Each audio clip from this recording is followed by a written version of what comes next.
Israel Hamas യുദ്ധം ആരംഭിച്ചിട്ട് ഒരു വർഷം പിന്നിടുന്നു. നമസ്കാരം, കൊട്ടാരക്കര മീഡിയയിലേക്ക് സ്വാഗതം. ഇസ്രായേൽ ഹമാസ് യുദ്ധം ആരംഭിച്ചിട്ട് ഇന്ന് ഒരു വർഷം തികയുകയാണ്.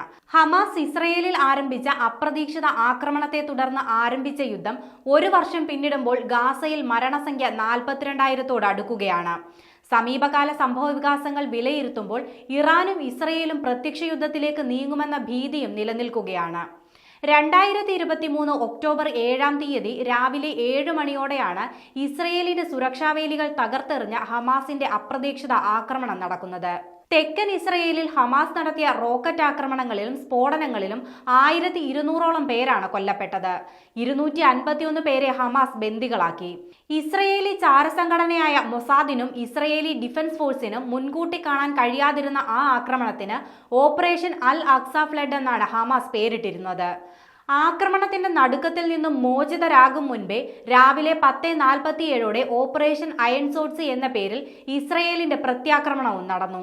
ഇസ്രായേൽ യുദ്ധം ആരംഭിച്ചു കഴിഞ്ഞുവെന്ന് 11:35 പ്രധാനമന്ത്രി ബെഞ്ചമിൻ നെതന്യാഹുവിന്റെ പ്രസ്താവന പുറത്തുവന്നു. 12:30 അമേരിക്ക ഇസ്രായേലിന് എല്ലാ പിന്തുണയും പ്രഖ്യാപിക്കുന്നു.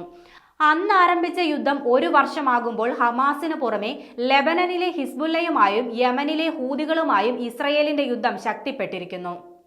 യമനിലെ ഹൂതികൾ ഇസ്രയേലിലേക്ക് മിസൈലുകൾ വിക്ഷേപിക്കുകയും ചെങ്കടലിൽ കപ്പലുകളെ നിരന്തരം ആക്രമിക്കുകയും ചെയ്തുകൊണ്ടിരിക്കുകയാണ്. ഇറാന്റെ പ്രോക്സികളായ ഹിസ്ബുല്ലയുടെയും ഹമാസിന്റെയും പ്രധാന നേതാക്കളെ ഇസ്രയേൽ ഇല്ലാതാക്കിയതിന് പിന്നാലെ ഇസ്രയേലിലേക്ക് ഇറാൻ മിസൈൽ ആക്രമണം നടത്തിയതും ഇറാനും ഇസ്രയേലും പ്രത്യക്ഷ യുദ്ധത്തിലേക്ക് നീങ്ങുമെന്ന ഭീതിക്കും ഇടയാക്കിയിരിക്കുകയാണ്. ഗാസയിലെ മരണനിരക്കാകട്ടെ 42,000-ഓട് അടുക്കുകയാണ്. ലെബനനിൽ ഇസ്രയേൽ നടത്തിയ വ്യോമാക്രമണത്തിലും കരയുദ്ധത്തിലും കൊല്ലപ്പെട്ടവരുടെ എണ്ണം 2,000 കവിഞ്ഞിരിക്കുന്നു. ഗാസയെ കടുത്ത ഭക്ഷ്യക്ഷാമവും രോഗങ്ങളും വേട്ടയാടുകയാണ്.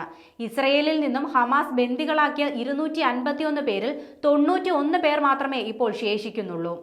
യുദ്ധത്തിനിടെ 2023 നവംബറിൽ ഇസ്രയേലും ഹമാസും തമ്മിൽ വെടിനിർത്തലുകളും ബന്ദി കൈമാറ്റവും നടന്നെങ്കിലും സമാധാനം പുനഃസ്ഥാപിക്കാനുള്ള ഐക്യരാഷ്ട്രസഭയുടെ ശ്രമങ്ങൾ ഫലവത്തായില്ല.